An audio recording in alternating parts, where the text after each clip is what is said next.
This is Steve Loomis with Walking That Mile. Still talking about the shooting in Minneapolis, the ICE shooting, the leadership, the lack of leadership in Mayor Frey and Governor Walz. And I just want to go into some. Mayor Frey has done a number of interviews that I have seen, all on left-leaning liberal media, hosted by liberal media networks, independent and now on CNN. And honestly, on CNN, he got the most pushback. It was Jake Tapper. I don't give Jake Tapper a lot of credit because I don't think he deserves it.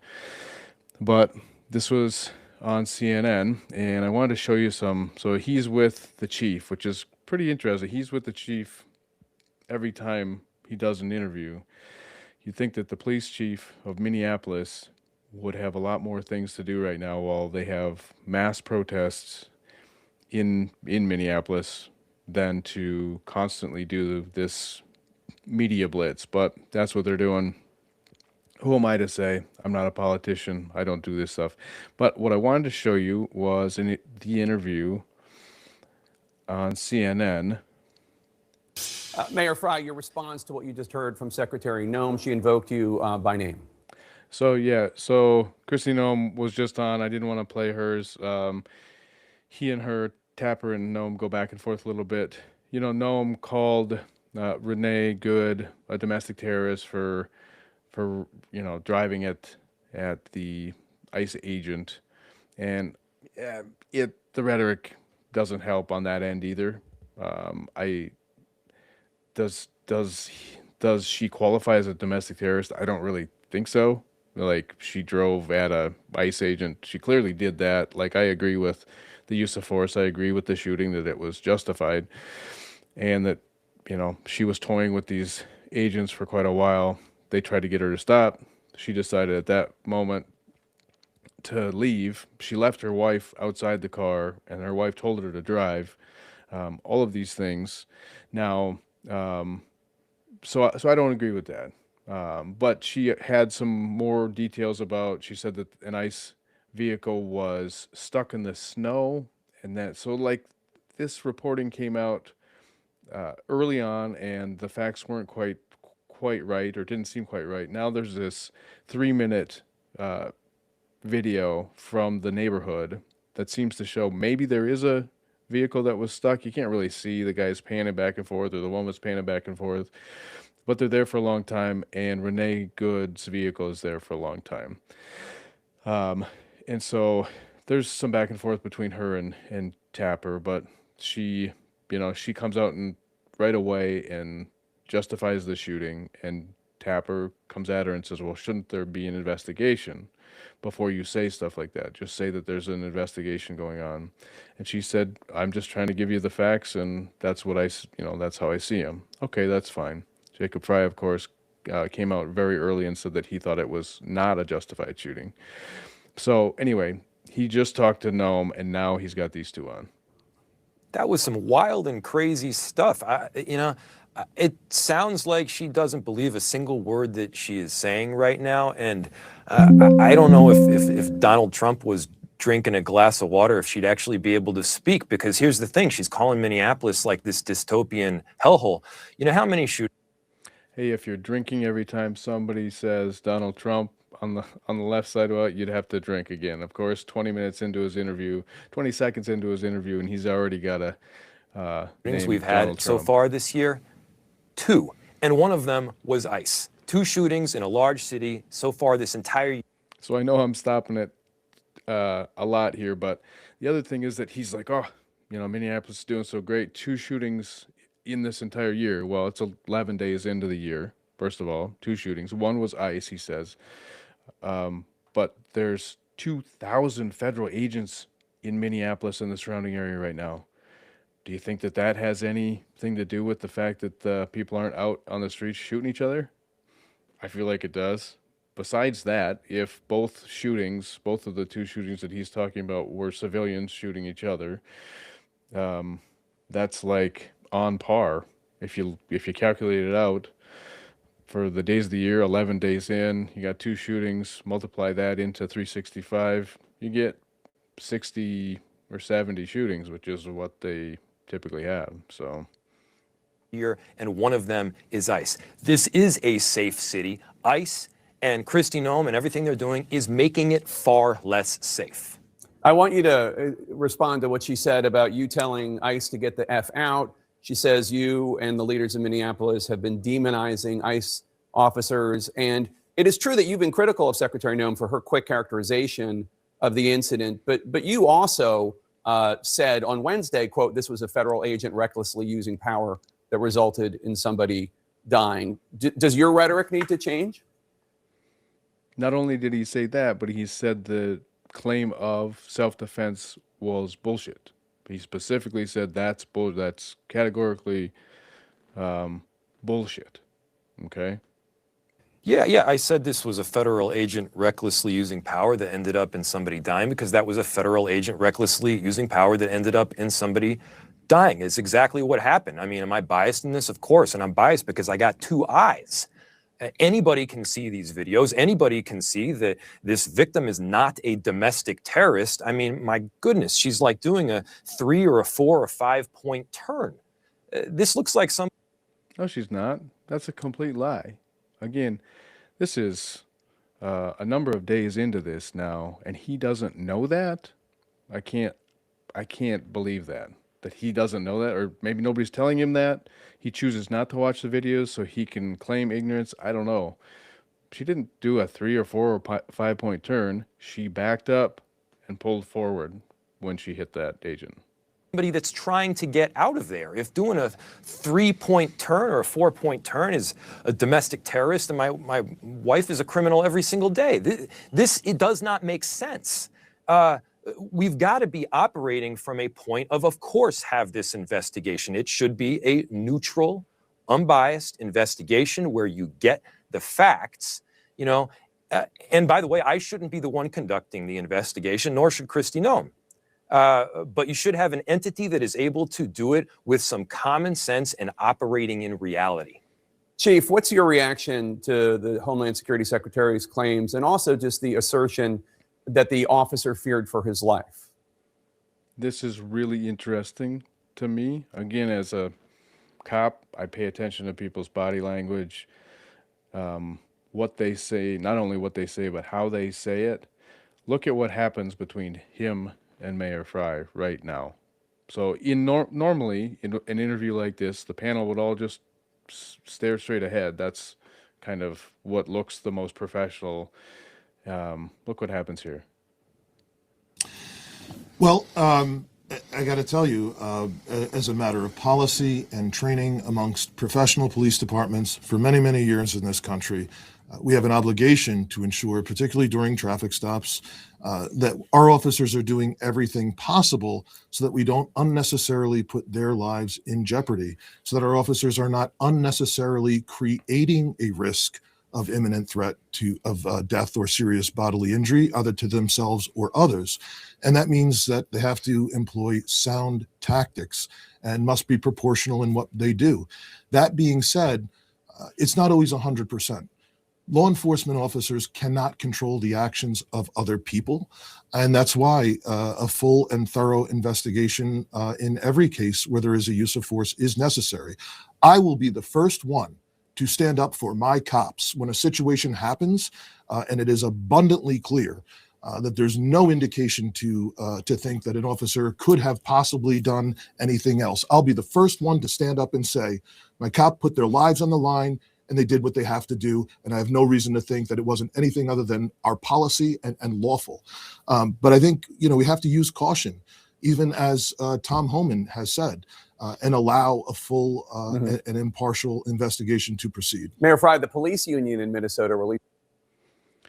So yeah, it's interesting that he says that. He talks about it being similar to a traffic stop, and so of course everybody's claim is that this guy threw himself in front of the car. Anybody on the left who thinks that he was trying to somehow get himself in a terrible position so that he could shoot somebody. They're talking about a traffic stop. They're calling it a traffic stop. It really wasn't a traffic stop. She was stopped there on her own. She blocked traffic. She was there on her own. Her wife admits that they were there. They were following them around. They were doing their trained observer type stuff. That's what they were there for. So this was not something where she violated a traffic law and she got stopped. That's not what this was. She was there causing trouble, trying to cause chaos, trying to get in their way, and she was parked sideways there. Her wife was out of the car, videotaping the interactions, right? Trying to get some sort of instigate some sort of reaction by the ICE agents. That's what they were there for. She was driving, her wife was out videotaping. And of course, this guy, the guy who ends up shooting her, is, videotaping himself with his cell phone and walking around. And there's interactions with Renee and with the wife. Her name is Becca, I believe. And Becca's, goading him. Becca's like, he videotapes her plate, and she says that hey, we don't change our plates every other day. Like if you stop us tomorrow, when you stop us, when you see us tomorrow, because you're gonna see us tomorrow, because we do this every day, the plates are gonna be the same, And then he keeps going around, and she's like, she says something about like, you want to come at us? You want to come at us? Which is pretty strange. And then she says, you should just go take your lunch or something, big boy. And just at that point, the agents in another vehicle that are pulling up to direct Renee to get out of her vehicle do that. They get out and they yell at her to get the F out of the vehicle. Becca hears that from the other side of the car and then realizes, hey, it's time to get in so we can do what we want to do, flee. And Renee has locked the doors. She locked the doors so that the agent couldn't get her out of the vehicle. Well, she locked her wife out. And so we're not thinking that this is a traffic stop. We're thinking that they're there obstructing and just parked there to be in the way. So for him to walk around front, the front of the vehicle obviously is the most dangerous because that's the way you drive. But I can't imagine, he was thinking that they were getting her out of the vehicle. And then he goes around and he is in front of the vehicle and she starts to pull a thing, she puts it in reverse and he's in front. And so that's when he draws and she pulls forward and he shoots. But Chief O'Hara here is putting it in your mind that this was like a traffic stop type scenario where there are certain things that you don't want to do. You don't want to put yourself in danger. We learned this. More things like parking in the, putting your squad in the middle of the roadway when there's a high-speed chase coming at you, and not giving the person a way to go around you. Then they veer towards you because they don't want to slam into your car, and then you shoot at them or something like that. And you shoot at them because they're coming at you. Well, you had set it up so that they were either going to choose to slam into your squad that was covering the roadway or come at you, and then you shot. So that's kind of officer-induced danger or whatever. That's what he's talking about. This doesn't apply as far as I'm concerned. Like, they're walking around the back, they're walking around the front, they're talking. There was no indication until she put it into reverse all of a sudden that she was going to peel out of there. And then it was a split second. She's in reverse, she's in forward. He draws and she hits him at the same time that he shoots the first time. So A statement that says in part, quote, the hateful and anti-law enforcement rhetoric by Mayor Frey and other politicians have made their jobs and those of local and state law enforcement more difficult and dangerous. The job of law enforcement is difficult and dangerous enough without the agitation by leaders in our state and communities, unquote. Do you think that you could bring down your rhetoric? Do you think you should? No, he won't ever answer this question. Of course not. He won't ever answer this question. Yes, he should just tone down his rhetoric. He should even say, we need to be peaceful here. Yes, you need to stop this. You need to stop. But he won't say that his rhetoric, which has been going on for weeks prior to the shooting, saying that ICE is bad, ICE shouldn't be there. They're, unlawful, and they're there to, rip families apart, and they're snatching people off the streets and making them disappear, and they're violating everybody's rights, the Constitution, and all this stuff. His rhetoric has been going on like that for weeks prior to the shooting, which I think if I were him, I never would be somebody like him. But if I were him, if I could be honest and look back at the things that I said, I would be, man, like I put it in these people's heads that they should be out there because ICE is bad, and should take some blame for that for sure. But he won't ever. Well, hang on a second. I support our law enforcement. Our police officers in Minneapolis are doing an incredible job. I am so proud to work with them. I was the guy, by the way, that stood up against defunding the police back when it was hard 5 years ago. And these honorable officers that have stayed and that have come on have been incredible. By the way, community members that have traditionally been pretty critical of law enforcement officers are supporting our police. They have kept people safe. They have done right. They have abided by the Constitution, which is a massive juxtaposition against what we've seen from some of these ICE agents. And yeah, no, they have my support. So, I mean, as far as my position vis-a-vis law enforcement, no, we're there with them. Well, that's not me. It's the Minnesota Police Union saying that your rhetoric agitates these protesters. Look, I can't speak for the police union. I certainly never will. But I will speak for myself. And I am grateful for the work of police officers in our city, especially over the last several days. I mean, these servants are tired. They're working tirelessly. They're drastically, by the way, outnumbered by the number of ICE agents and beyond that we have in our city right now. And they deserve our full-throated support. Mayor, what would you say to somebody who says, look, these ICE agents, they're also law enforcement. They're doing a job that they were sent to do by President Trump and Secretary Noem.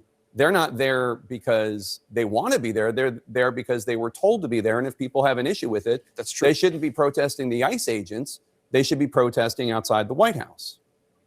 Well, I think that's probably a fair point in that, look, of course you need to enforce laws, of course, but there's also a requirement that you carry out laws and carry out enforcement in a constitutional way. You can't stop.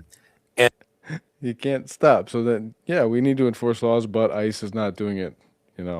They're violating the Constitution. And what we've seen is that people are being plucked off the street indiscriminately. I take that back. There's discrimination only to the extent that they are Latino or they are Somali, and then it feels indiscriminate thereafter. We've got pregnant women getting dragged through the street.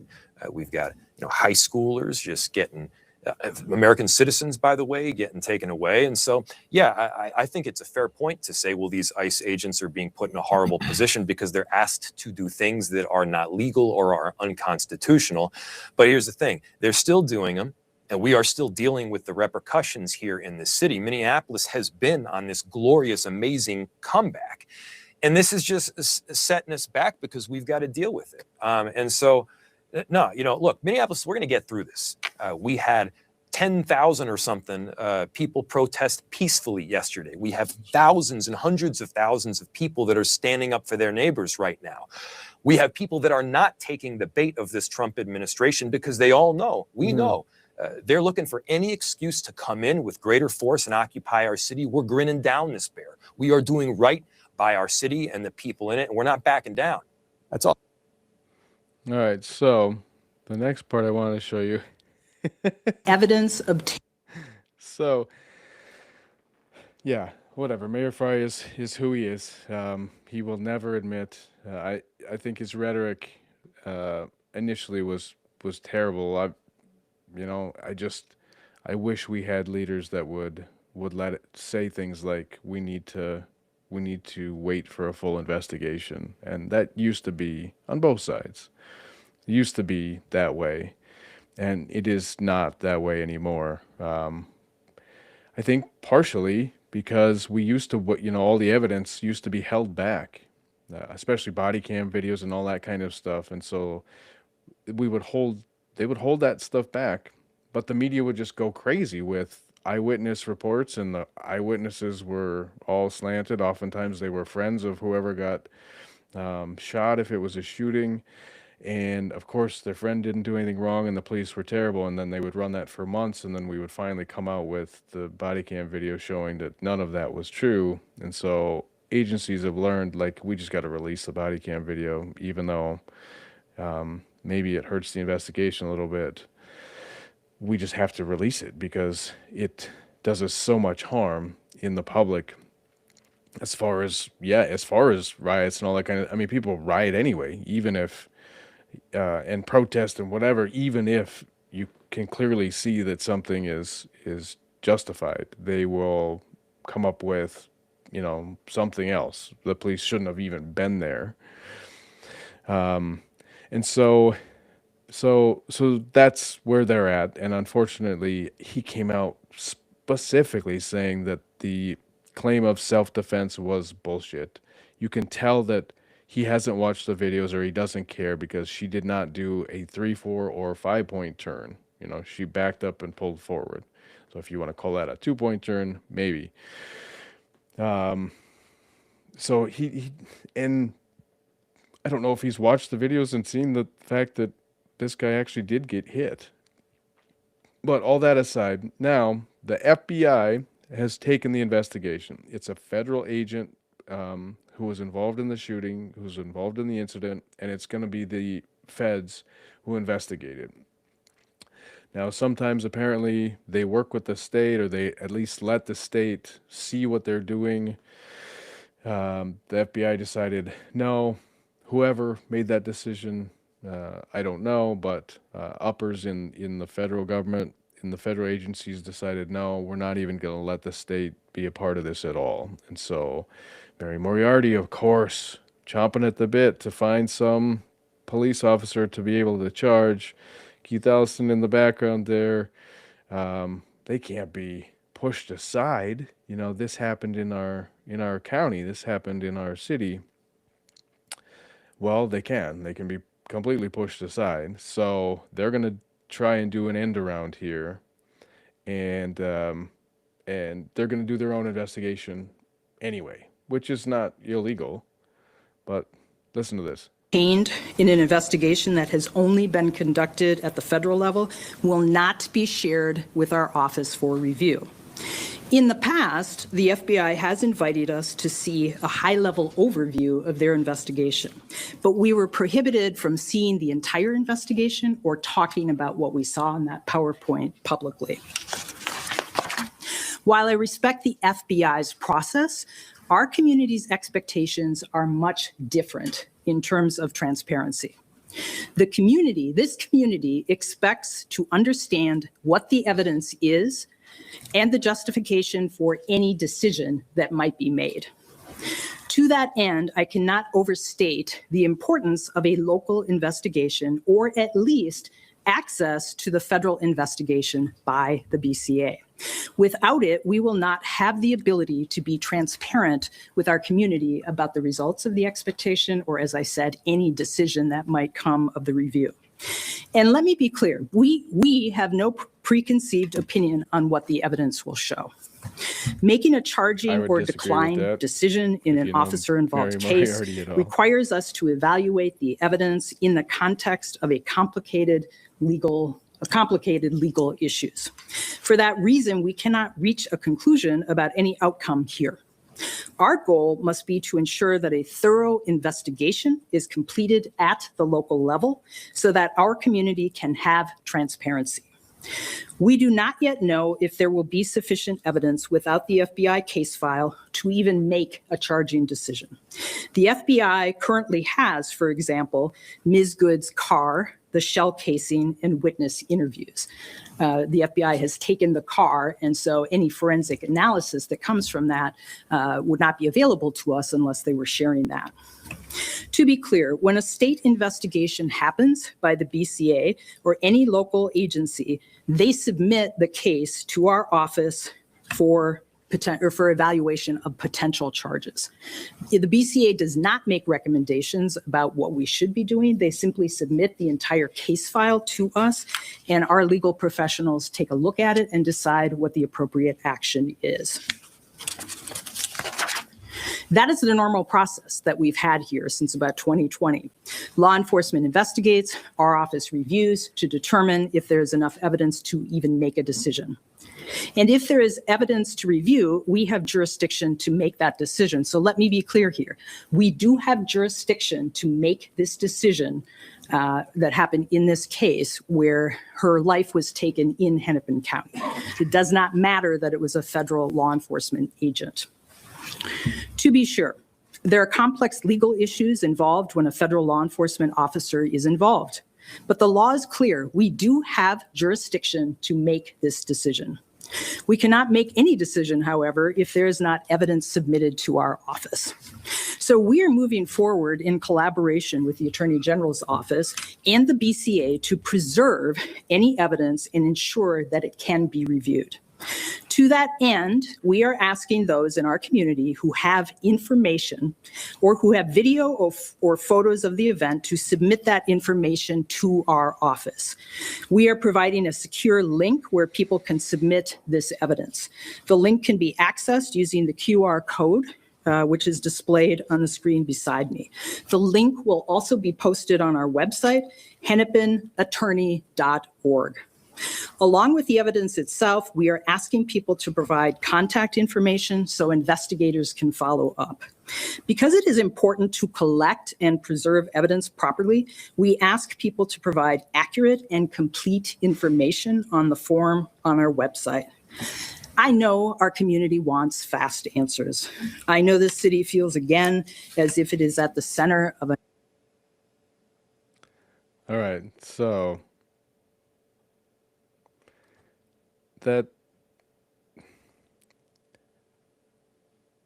okay, it sounds like she is concerned about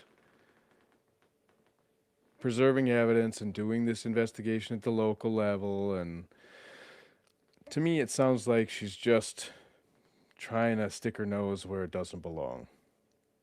And what I worry about is the fact, so they have created this portal where you can scan a QR code, and if you have video or if you have something else that you want to send the Hennepin County Attorney's Office, you can do that. And Keith Ellison goes on to say, you know, don't worry about whether you think it's really important or just kind of important or whatever. If you think it's important at all, part of the case, send it to us. So they're trying to gather evidence outside of what the FBI is gathering. So my concern is that they're going to gather evidence, or they are hoping to gather evidence that the FBI doesn't have and won't have access to. Now, I can't imagine that they can do that and not have the FBI find out about it and the FBI say, you know, what did you gather? And they would have to turn it over. But it's a needle in a haystack. They're just hoping, hey, some big evidence is still out there that maybe we can at least get a copy of, because they don't have any of the forensic. They don't have access to the forensics from the car. I'm sure from the weapon that was used.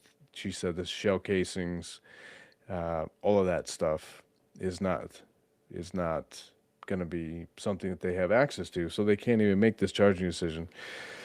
Now, she said it a couple times.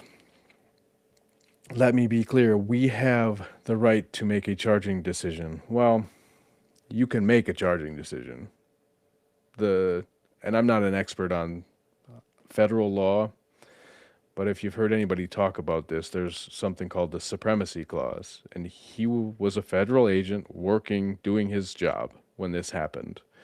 And so that's under the federal jurisdiction. And so that's why the feds are investigating it. It's their baby. And he can claim immunity from local prosecution. Now, there's a number of steps, and I looked it up, and I just looked it up on Grok. So I know that there's a number of steps, but here's so demonstrating lack of supremacy clause immunity, what Hennepin County would have to do, well, so first of all, he would have to not be charged at the federal level, which currently I can't imagine that he's going to be charged at the federal level, but anything can happen. So if he gets charged at the federal level, they'll probably let it go and let him be charged and go through the process there. Now, and I mean, the charges can be dropped and then Hennepin County can try and finagle their way in. But so demonstrating lack of supremacy clause immunity, the core test is the agent must have been acting under the authority granted by federal law and in a manner that was necessary and proper to fulfill their federal duties, as established in the case in Re Nego, which is a very old case from 1890. If the shooting fails either prong, immunity does not apply, opening the door to state charges. Again, I think the state could technically file charges anytime they want. He could invoke, I think that's the correct term, invoke his supremacy immunity, and then it would get bumped up to a federal court, even though it was filed in state charges. He would have them bumped up to a federal court, and likely the federal court would then just dismiss them because they would say, well, yeah, your supremacy immunity applies. Now, using these terms, I'm not an expert at, so if I'm saying them wrong, that's on me. That's because I'm not, I don't know all of this stuff. I just know that the federal system trumps the state system. So then besides that,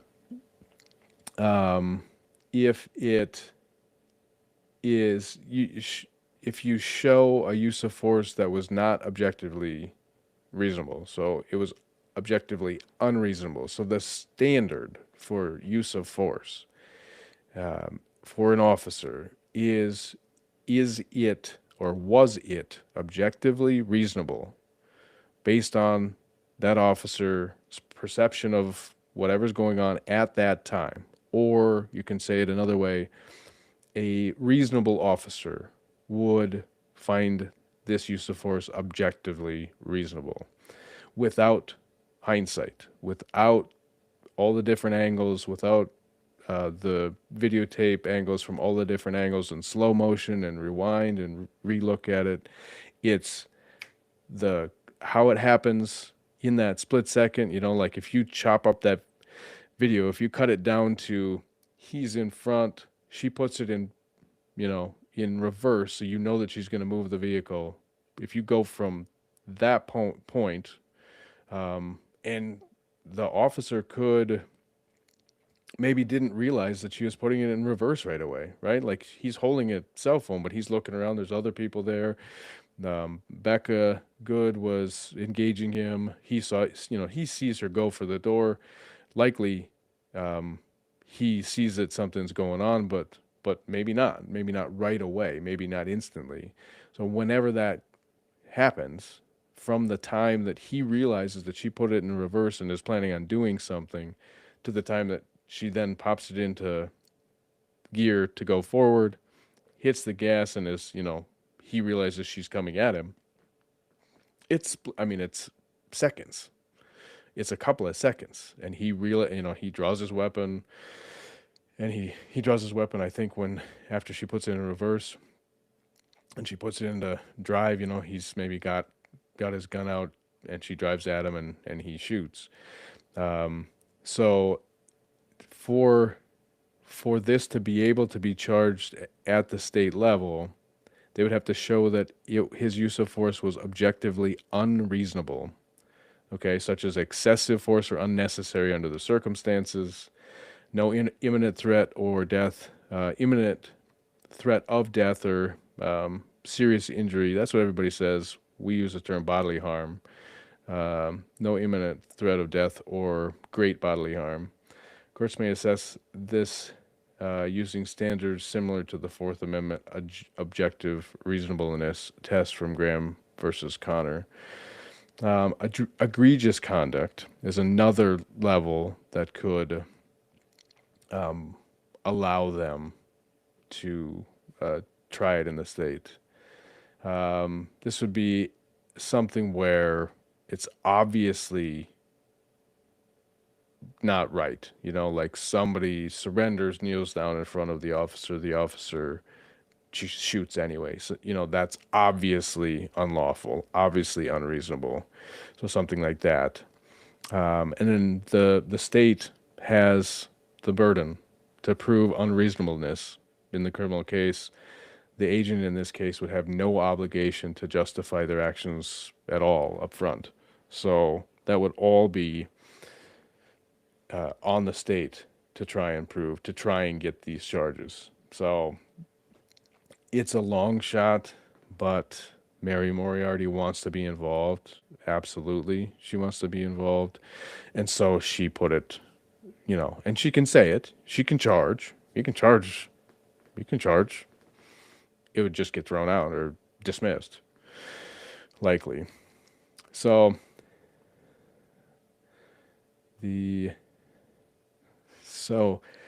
talk about rhetoric. So I really wanted, the rhetoric on the left is insane. It is insane, and it's just going crazy. And there's so many lefties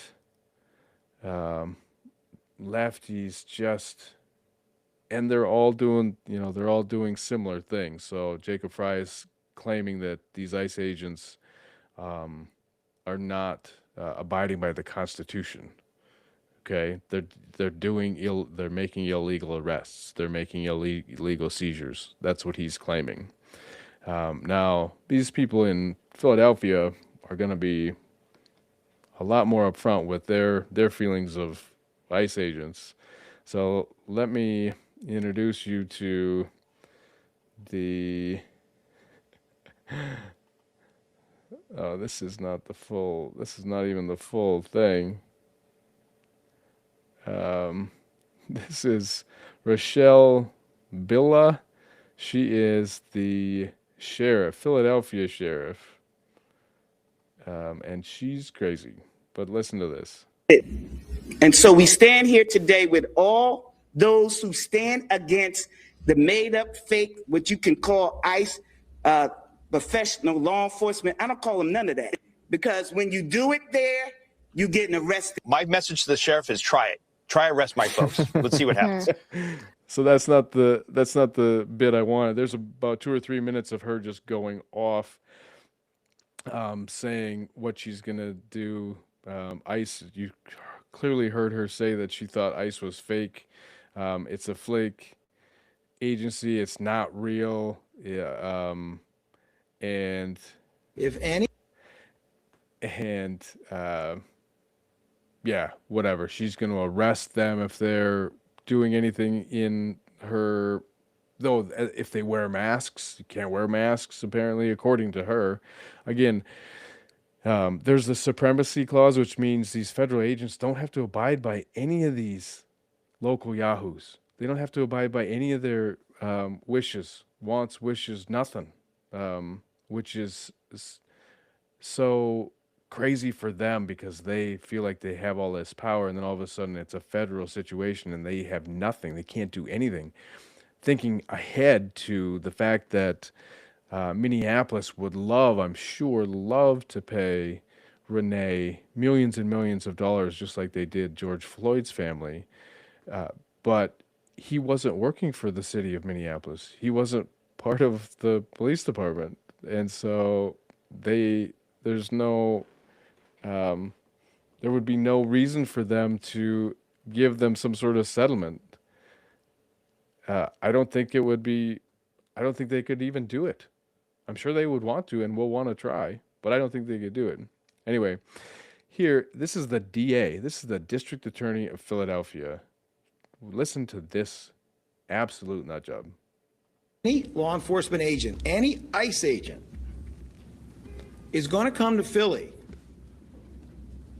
to commit crimes, then you can get the F out of here. Because if you do that here, I will charge you with those crimes. You will be arrested. You will stand trial. You will be convicted, whether it's in state or federal court. It's my office prosecuting it. That's how the law works. And you will do your time, because Donald Trump cannot pardon you for a state court conviction. Do you hear me, ICE agents? Do you hear me, National Guard? Do you hear me, military? You're going to jail if you commit crimes in the city of Philadelphia. You will be accountable. The law applies to all of you. And I know that there are honest, decent, moral. Blah, blah, blah. Yeah, I know there's, after all of that, a minute of just ranting and raving, I know that there's honest, decent, moral, law enforcement, military, whatever. So I'm not talking to them. I'm not talking about them or to them. What an absolute nut job. Wow. Just, he is so full of himself. I cannot believe that he would go on the record and say that. But the left, man, they just try and like one person tries to outdo the next with their craziness. It's like the woke white women, just the crazy stuff that they do. These people try and do, hey, one up. I don't like ICE. I want them to get the F out of here. He said that too, right? Like following Mayor Jacob Frey, he said, get the F out. He actually said the F word, right? And so here this, hey, I should probably say that too. Like, let's all fall in lockstep and say the same stuff. So why he feels like, so there was one justified shooting in Minneapolis. A woman made a terrible mistake and decided that she was going to play games. She hits a federal officer and gets shot and killed. Like, okay, you don't have to like it. You don't have to like that that's likely going to be deemed justified. But then now you're going on the record, hey, as a warning to all law enforcement, all ICE agents, he's even talking the military and National Guard. If you guys are coming into Philadelphia to commit crimes, it's like, nobody's coming into Philadelphia to commit crimes. You're nuts. You're absolutely nuts. So I guess I'll end on a positive, because there are always the good ones too. So here, let's play this. This is how it should be. This is what we need in Minneapolis and don't have. This is clearly what they need in Philadelphia and don't have. Now, Chicago's got a lot of problems. Brandon Johnson, their mayor, he's got a 4% approval rating or something like that. I mean, if you listen to him, I don't know. The man is half brain dead. He's obviously reading off of cue cards, and he can't answer anything, and he's got some hidden room where he keeps all the treasures that, the Gucci bags and stuff that he gets as gifts, and he's just got a lot of problems. He's got a lot of problems. J.B. Pritzker, the governor there, billionaire, very left-leaning, just insane. These guys are just insane. So this chief, now he's got a different, we'll call him the chief because everybody understands the chief, but he's a superintendent or something like that of Chicago. Here is his take. Let me make this clear. And one end of this. Federal agents, ICE, HSI, are officers. They are agents of law enforcement. If you box them in with vehicles, it is reasonable for them to believe that they are being ambushed and that this could end in a deadly situation. And it's reasonable for them to use force based on those conditions.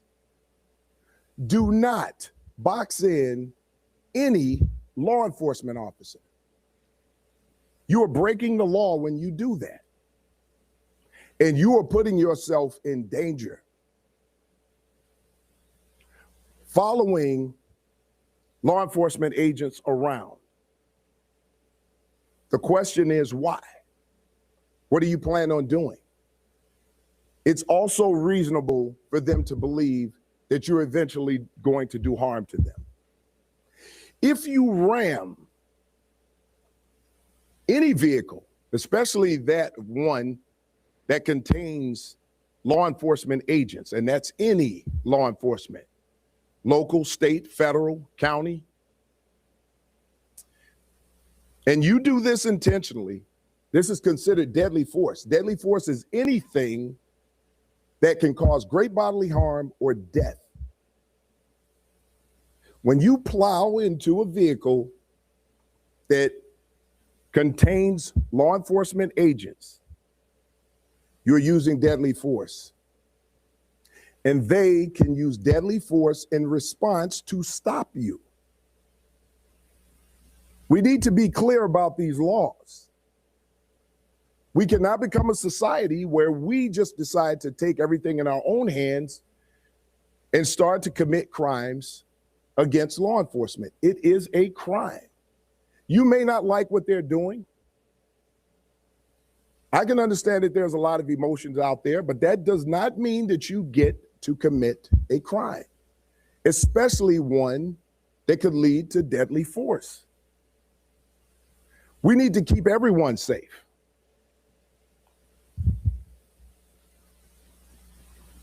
Our responsibilities when it comes to federal agents, and I've been asked these questions, we do not interfere with the duties and responsibilities of federal agents. There you go. So, a superintendent, a police chief who has got some guts and lets you know, like, hey, you can't be doing this stuff. That's what we need in Minnesota. That's the kind of support that they, and I'm not talking about my own agency. My own agency is great. That's what we need to see in Minneapolis. That's the type of leadership that we need to see in Minneapolis from the mayor, what we need to see from the police chief up there, and what we need to see from Governor Walz until he finally resigns. Or if he actually makes it throughout this term, okay. We need to see some better leadership from all of them. So, that's all I've got for this. Thank you very much. Steve Loomis, walking that mile.